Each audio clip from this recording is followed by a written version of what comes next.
ओम नमः सिद्धेभ्यः। नमो अरिहन्ताणम्, नमो सिद्धाणम्, नमो वायाणम्, नमो वज्रायाणम्, नमो लोये सवसाहुणम्, नत्वा जिनेन्द्रं गतिसर्वदोषं सर्वज्ञदेवं हितदर्शिकं च श्रीजैन सिद्धान्त प्रवेशिकेयं विरच्यते सर्वदियां हिताय।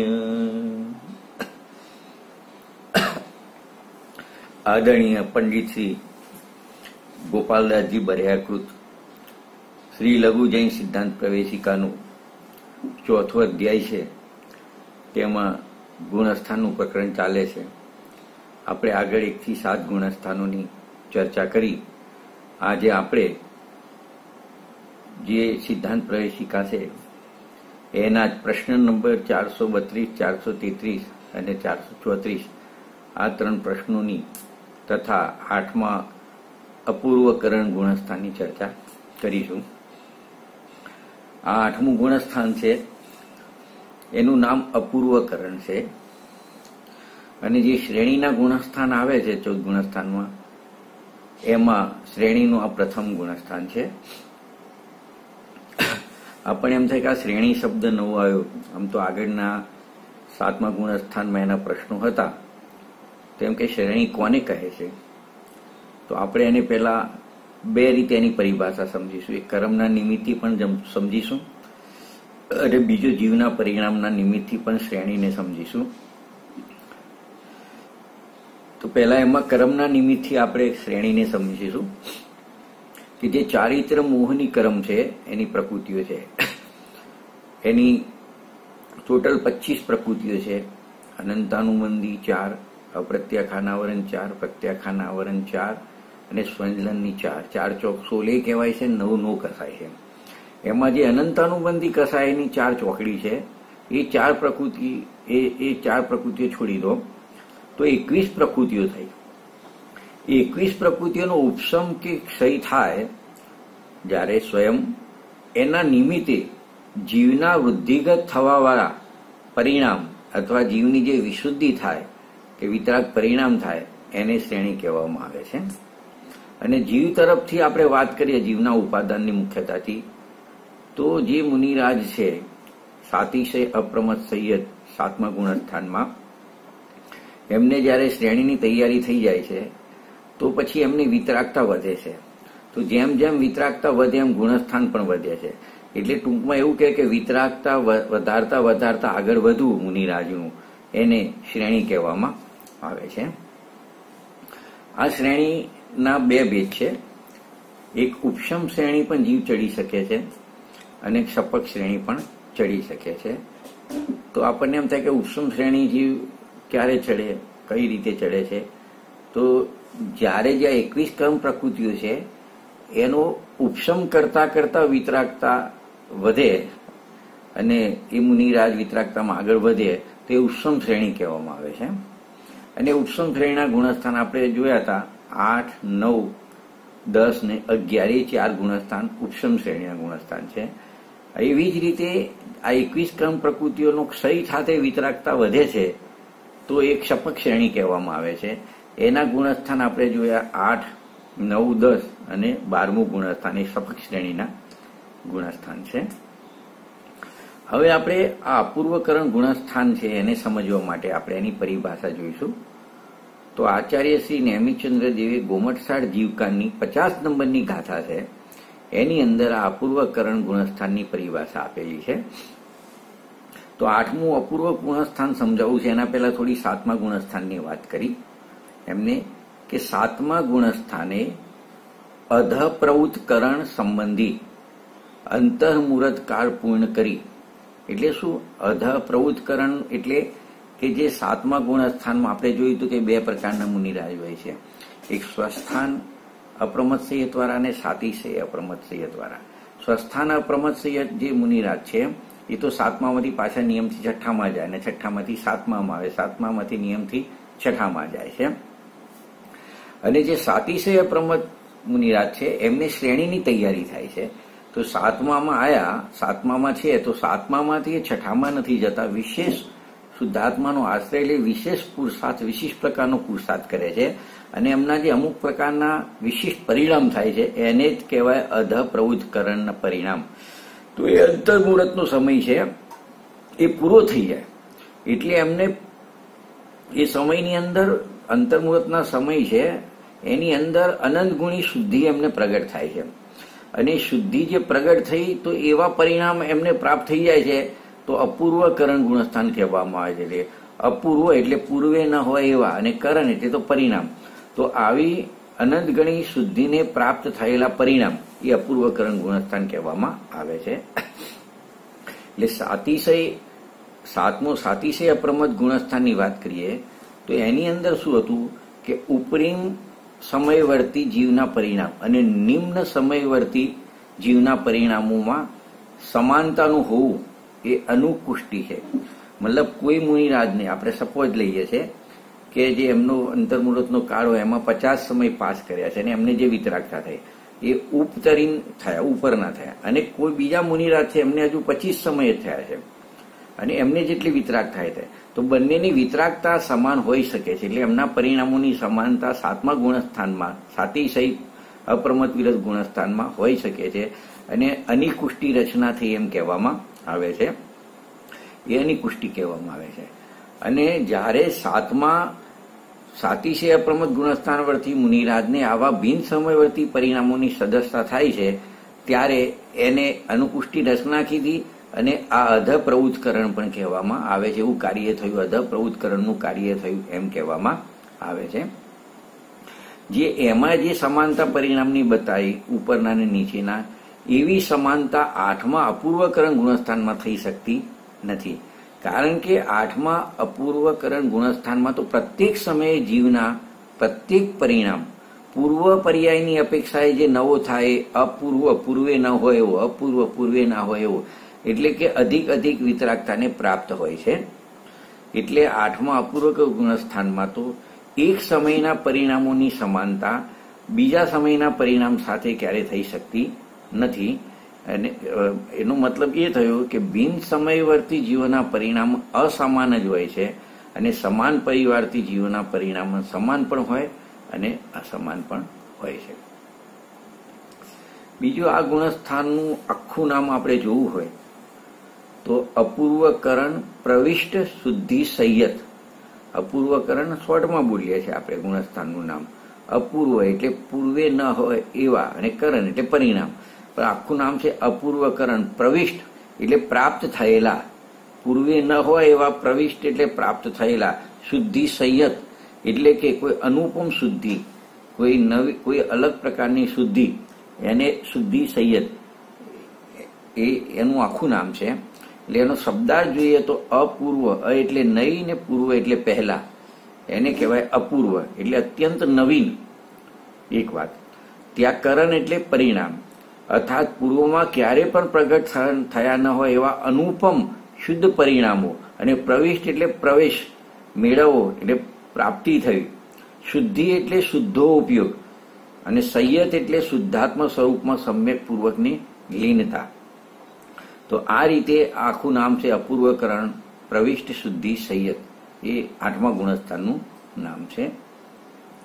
બીજું, આની અંદર આ ચારિત્ર મોહની ક્રમની 21 પ્રકૃતિઓનો જે ઉપસમ કે ક્ષયમાં નિમિત્ત થવાવાળા, જે આ પૂર્વમાં અપ્રાપ્ત એટલે પૂર્વમાં નહીં થયેલા એવા વિશિષ્ટ વૃદ્ધિગત એટલે કે વિશેષ પ્રકારની અનુપમ અધિક વિતરાગતા વાળા શુદ્ધોપયોગરૂપ પરિણામયુક્ત જીવ આ આઠમા ગુણસ્થાનમાં એને અપૂર્વકરણ પ્રવિષ્ટ શુદ્ધિ સંયત કહેવામાં આવે છે. હવે આ જેમ સાતમા ગુણસ્થાનમાં આપણે બે ભેદ જોયા હતા, સ્વસ્થાન અપ્રમત સંયત અને સાતિશય અપ્રમત સંયત, એવી રીતે આઠમા ગુણસ્થાનમાં પણ બે એના ભેદ કહેવામાં આવે છે.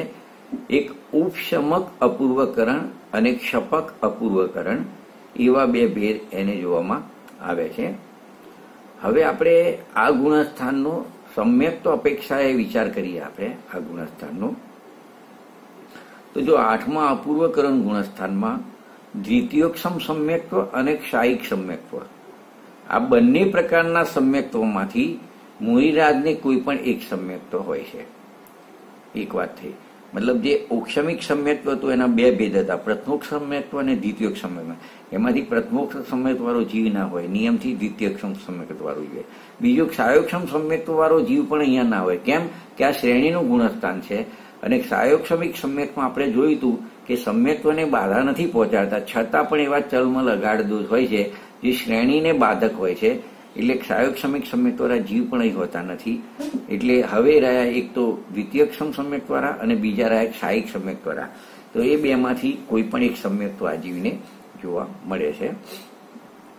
હવે જે દ્વિતીયોક્ષમ સમ્યક્ત્વ મુનિરાજ હોય એ માત્ર ઉપશમ શ્રેણી ઉપર આરૂઢ થઈ શકે છે, ઉપશમ શ્રેણી ચડી શકે છે. પણ જે ક્ષાયિક સમ્યક દ્રષ્ટિ જીવો હોય છે મુનિરાજો, મહામુનિરાજો, એ ઉપશમ શ્રેણી પણ ચડી શકે છે અને સપક શ્રેણી પણ ચડી શકે છે. બંનેમાંથી કોઈ પણ એક શ્રેણી એ આરોહણ કરી શકે છે, ચડી શકે છે. કોઈને એમ પ્રશ્ન થાય કે દ્વિતીયોક્ષમ સમ્યક દ્રષ્ટિ મુનિરાજ છે એ માત્ર ઉપશમ શ્રેણી જ કેમ ચડે, એક સપક શ્રેણી કેમ ચડતા નથી? એનું પણ કારણ છે. જેમ ક્ષાયોક્ષમિક સમ્યક્તવાળો જીવ આ 8મા શ્રેણીના ગુણસ્થાનમાં હોતો નથી, એમ આ દ્વિતીયોક્ષમ સમ્યક્તવાળો જીવ ઉપશમ શ્રેણી ચડે છે, સપક શ્રેણી ચડી શકતો નથી. એના કારણો જોઈએ તો ત્રણેક કારણોની ચર્ચા કરી આપણે. તો પહેલા એ મુનિરાજને પુરુષાર્થની કમજોરી છે.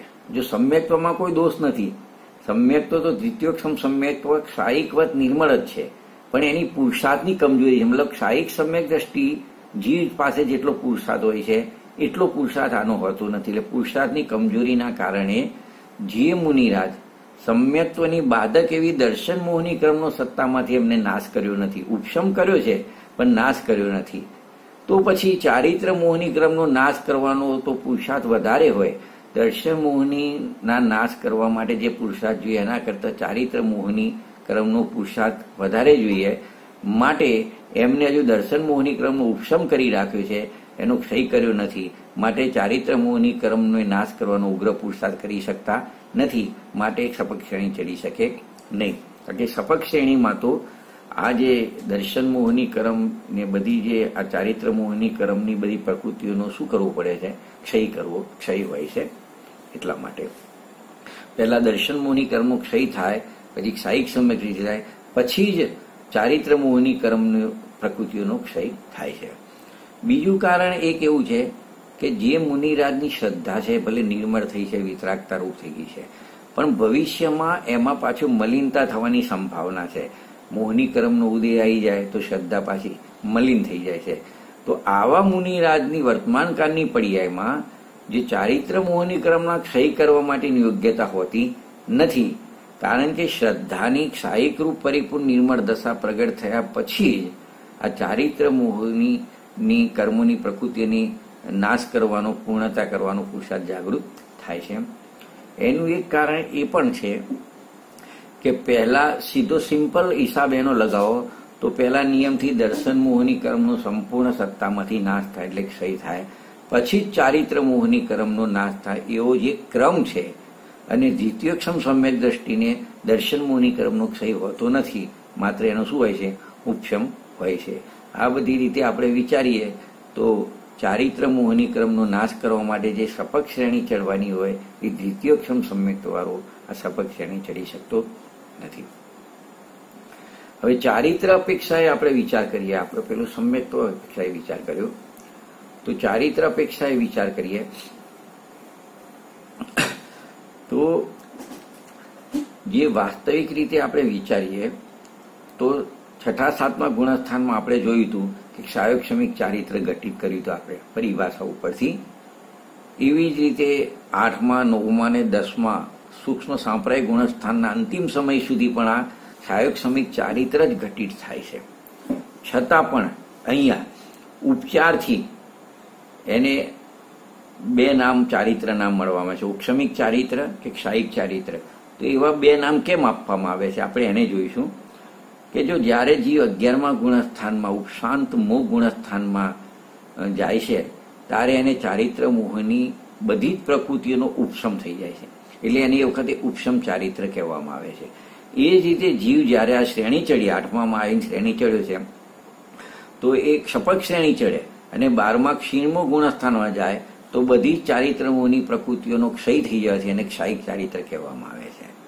એટલે જે જીવો છે કે જે 11મા કે 12મા ગુણસ્થાને પહોંચવા વાળા છે, જેને શ્રેણી માળેલી છે, જે મુનિરાજે, એ મુનિરાજ સમજો 7મા સાતિશય અપ્રમત વિરત ગુણસ્થાનમાંથી 8મું જે અપૂર્વકરણ ગુણસ્થાન છે એના ઉપશમ અપૂર્વકરણ ગુણસ્થાનમાં પહેલા સમયમાં જે જીવ પહોંચી ગયો છે, 8મા ગુણસ્થાનના પહેલા સમયમાં પહોંચી ગયો છે, એ મુનિરાજ નિયમથી ક્રમપૂર્વક 3 જ અંતર્મુહૂર્તનો સમય પૂરો કરી અને એ 3 અંતર્મુહૂર્તમાં 8, 9 ને 10 એ 3 ગુણસ્થાનોને પાસ કરી અને એ શુદ્ધિની વૃદ્ધિ કરતા કરતા એ ઉપશાંત મોહી થવા વાળા છે, 11મા ગુણસ્થાનમાં પહોંચવા વાળા છે.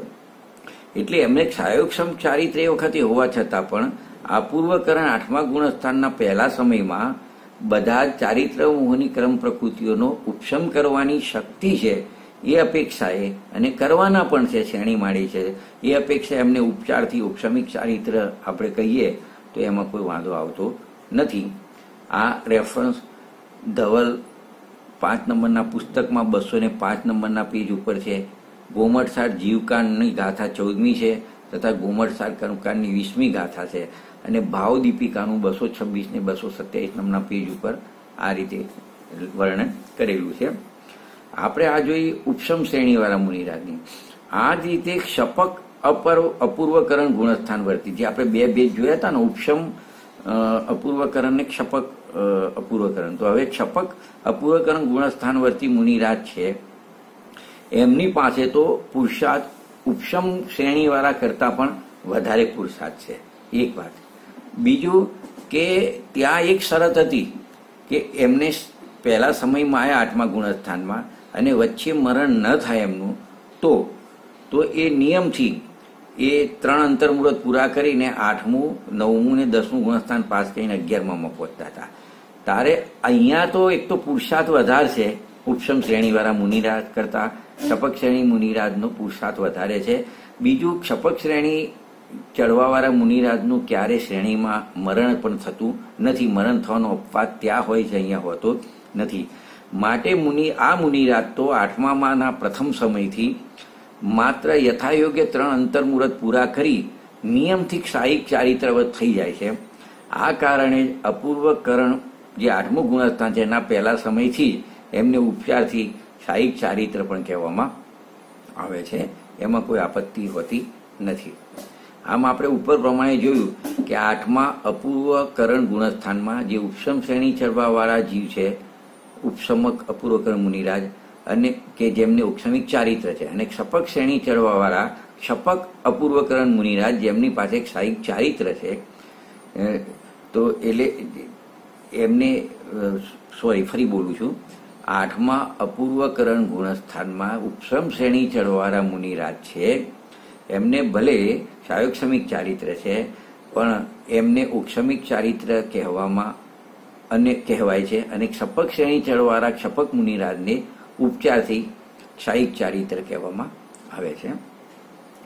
હવે આપણે કાલ અપેક્ષાએ વિચાર કરીએ તો કોઈ મુનિરાજ, સમજો કે જગન્યકાલની વાત કરીએ છીએ આપણે, જગન્યકાલ એમનો કેટલો, તો કોઈ મુનિરાજ 8મા ઉપશમક અપૂર્વકરણ ગુણસ્થાનમાં ઓછામાં ઓછો એક કાળ રહે તો માત્ર એક જ સમય રહી શકે છે.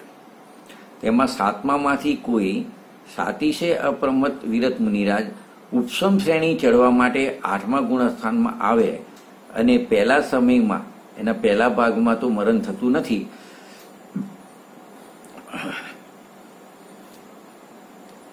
એટલે જો મરણની વાત આવી ને થોડી, મરણ માટે એક નિયમ છે કે 7મામાંથી શ્રેણી ચડતી વખતે 8મા ઉપશપક અપૂર્વકરણ ના ગુણસ્થાનના પ્રથમ ભાગમાં મરણ થતું નથી. અન્ય ભાગમાં ચડતા સમયે મરણ થઈ શકે છે અને 9માંથી જીવ ઉતરે અને 8મામાં આવે તો કોઈ પણ સમયે મરણ થઈ શકે છે. પણ જ્યારે શ્રેણી ચડતું હોય તો શરૂઆતના પ્રથમ ભાગમાં એનું મરણ થતું નથી. એટલે એનો અર્થ એ થયો કે આપણે 7મામાંથી કોઈ સાતિશે અપ્રમત મુનિરાજ ઉપસમ શ્રેણી ચડે તો 8મા ગુણસ્થાનમાં આવે તો પ્રથમ ભાગમાં એમનું મરણ થતું નથી.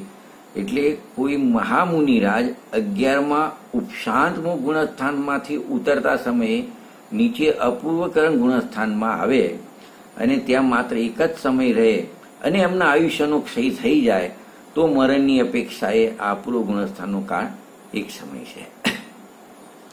ઉત્કૃષ્ટ કાળની આપણે ચર્ચા કરીએ તો કોઈ ઉપશમક અપૂર્વકરણ ગુણસ્થાનવર્તી મુનિરાજ વધારેમાં વધારે સમય સુધી જો આ ગુણસ્થાનમાં રહે તો યથાયોગ્ય માત્ર એક અંતર્મુહૂર્ત કાળ જ રહી શકે છે. અને ક્ષપક અપૂર્વકરણ ગુણસ્થાનનો કાળ પણ યથાયોગ અંતર્મુહૂર્ત છે. તેમાં જગન્ય કાળ ઉત્કૃષ્ટ કાળ એવો કોઈ ભેદ હોતો નથી.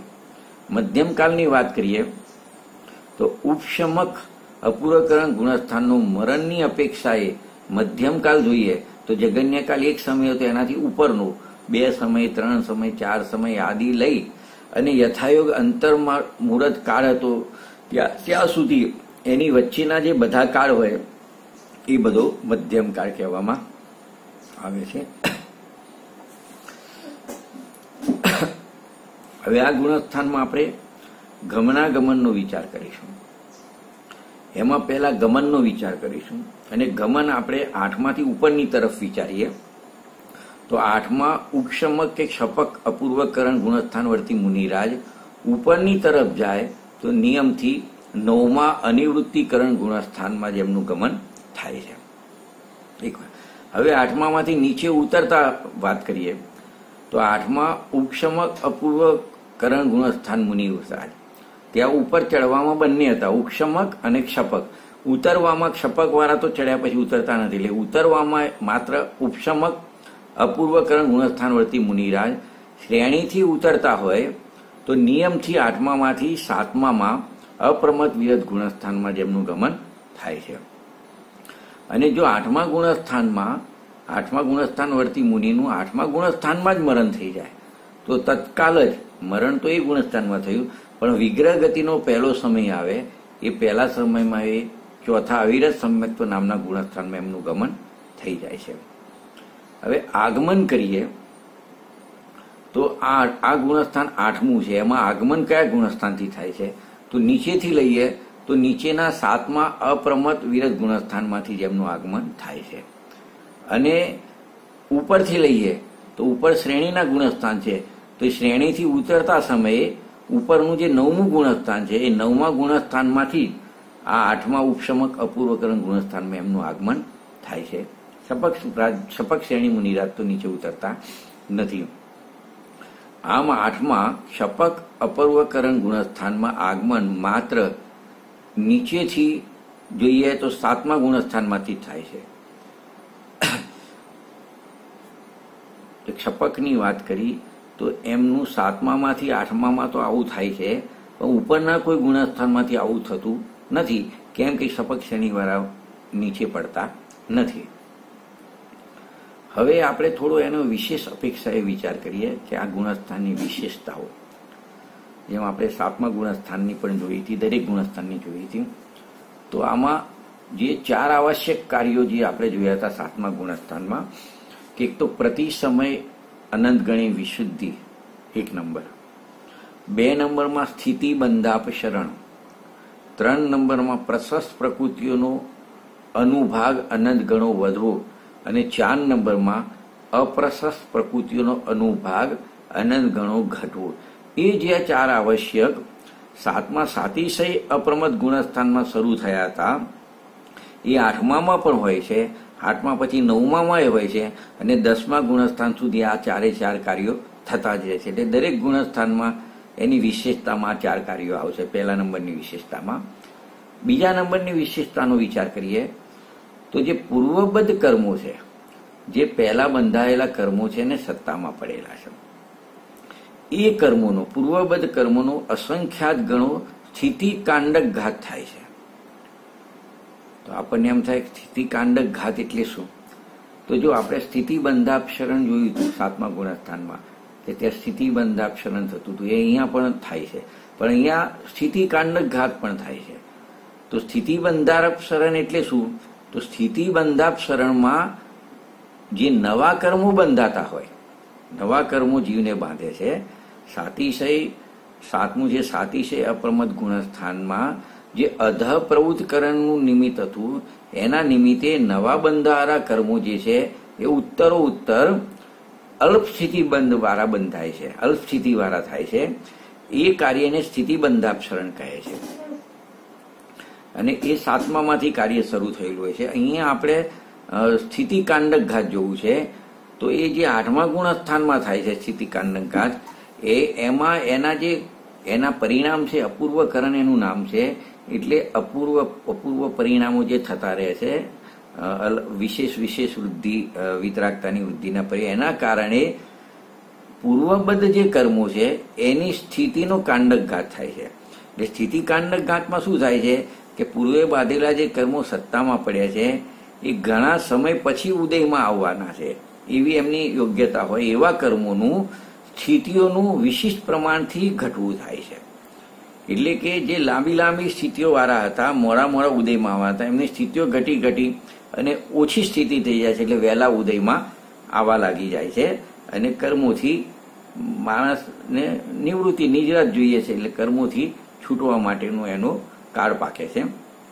એટલે જે પૂર્વબદ્ધ કર્મોની સત્તા છે અને જે ઘણા સમય પછી ઉદયમાં આવવા યોગ્ય છે એવા કર્મોનું સ્થિતિ જે છે એનું વિશિષ્ટ પ્રમાણથી ઘટવું થાય છે. એટલે કે ઉપરીતનમાં સ્થિતિ જે કર્મોની છે એ ઘટી અને અધસ્તનના વિભાગમાં આવીને મળી જાય છે.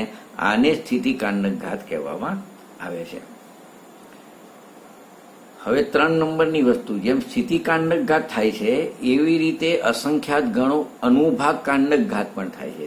ત્યાં કર્મોની સ્થિતિઓનું ઘટવું થતું હતું, અહીંયા અનુભાગ કાંડક ઘાતમાં એનો અનુભાગ એટલે ફલદાન શક્તિ છે એ ઘટે છે, એટલે હીન થતી જાય છે.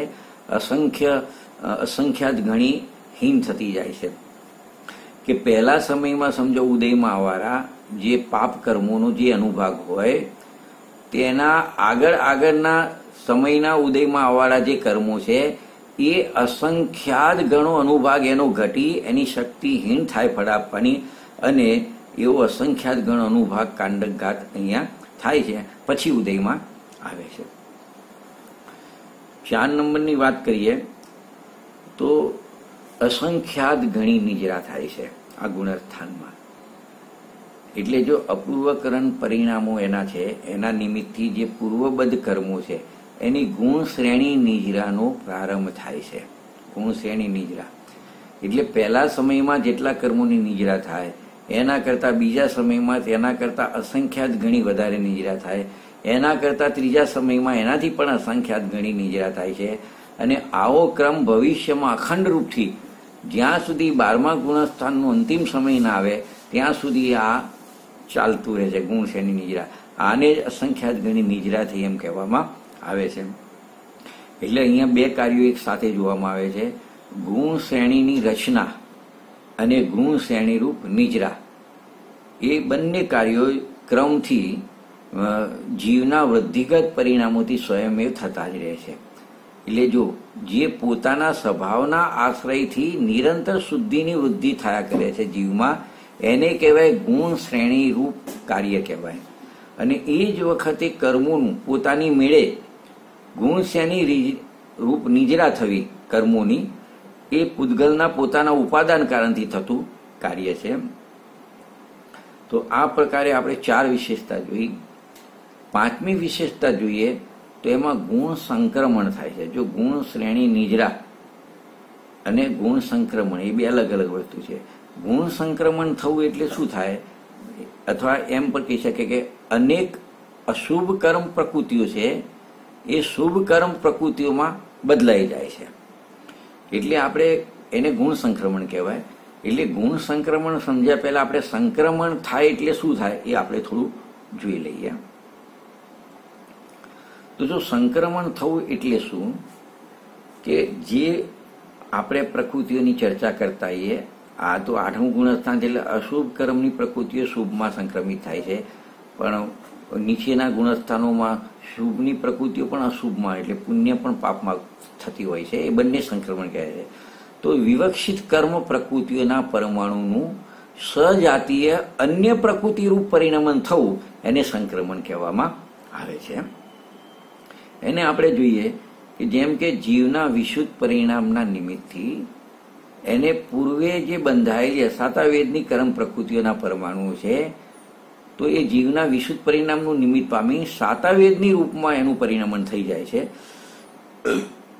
એમાં એક વિશેષતા એટલી છે કે 4 પ્રકારની વિશેષતાઓ એની અંદર છે આ સંક્રમણમાં.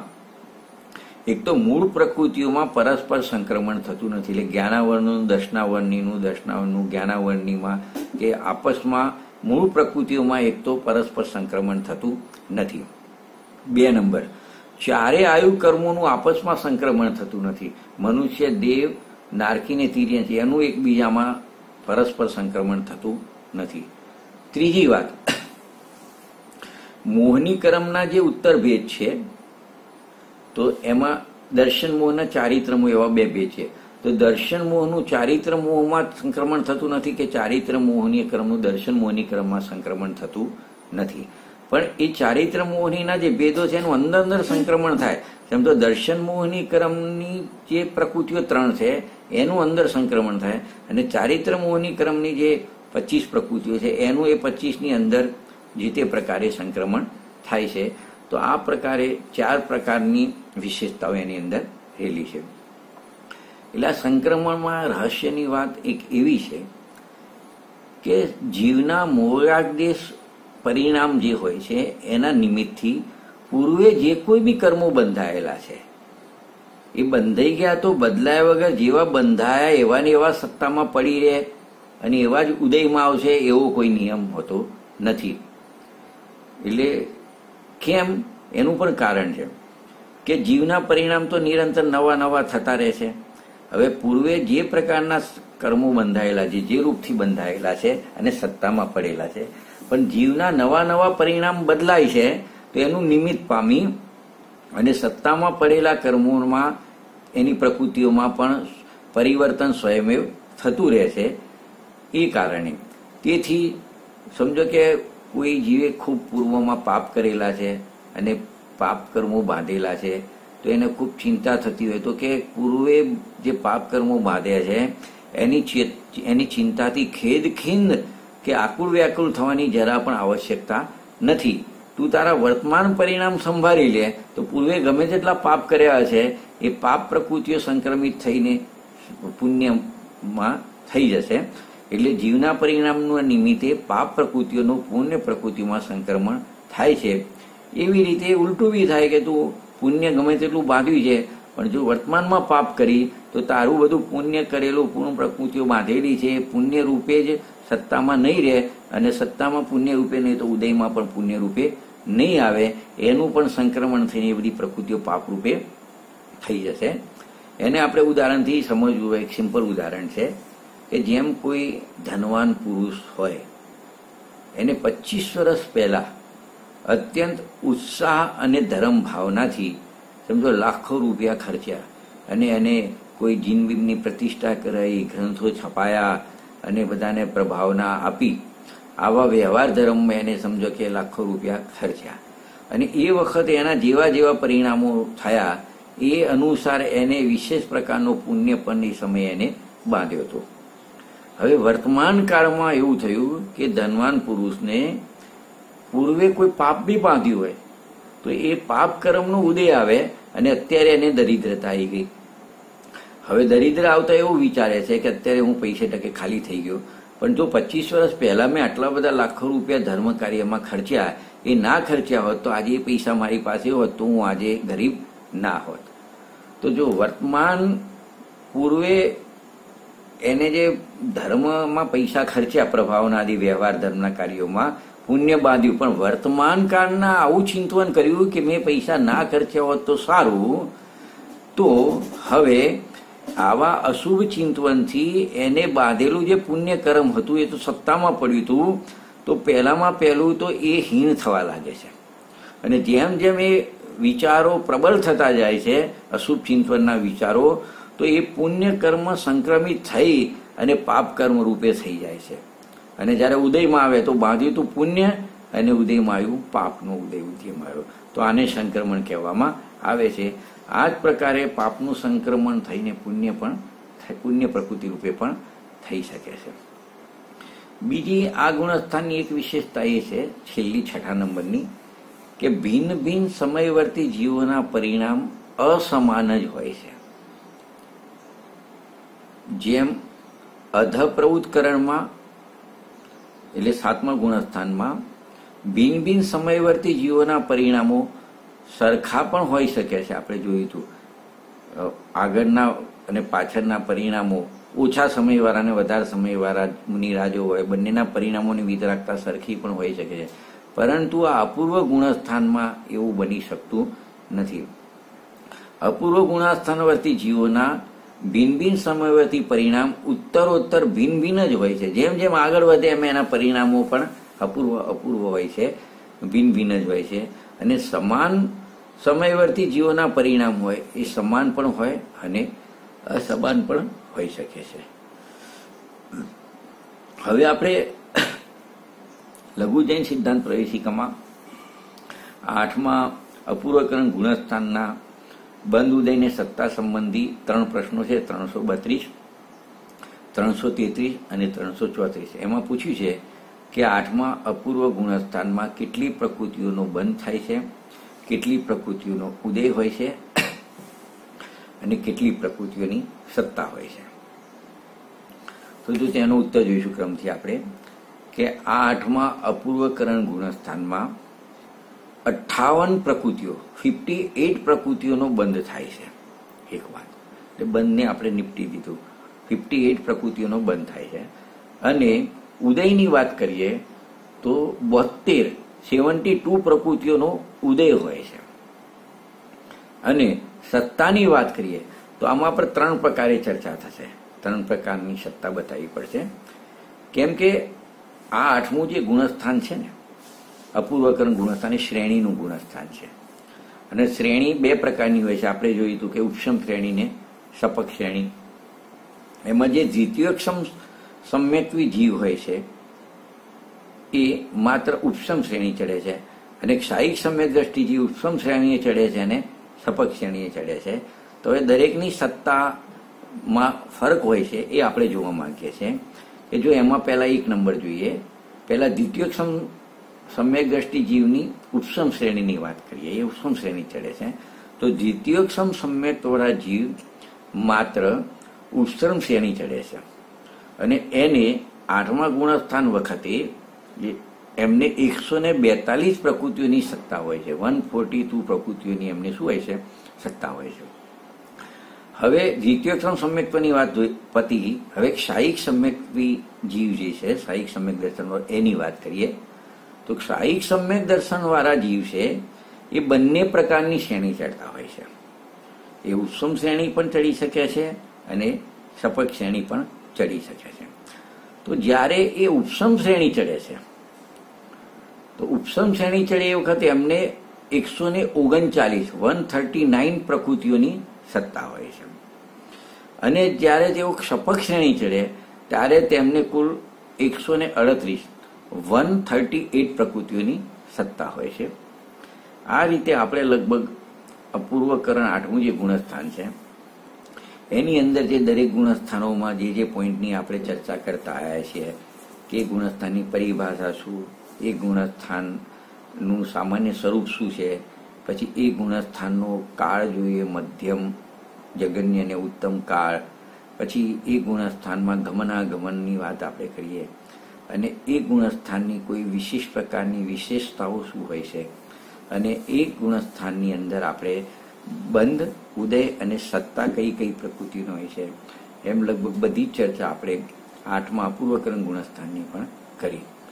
હવે આપણે આગળનું જે ગુણસ્થાન છે એ આગળના ગુણસ્થાનની ચર્ચા કરવા માંગીએ છીએ. એમાં આપણે જે બીજો સ્વાધ્યાય નવો કરીશું એની અંદર આપણે 9મા અનિવૃત્તિકરણ ગુણસ્થાનની ચર્ચા કરીશું. અહીં આપણે વિરામ લઈએ છીએ. જય જિનેન્દ્ર.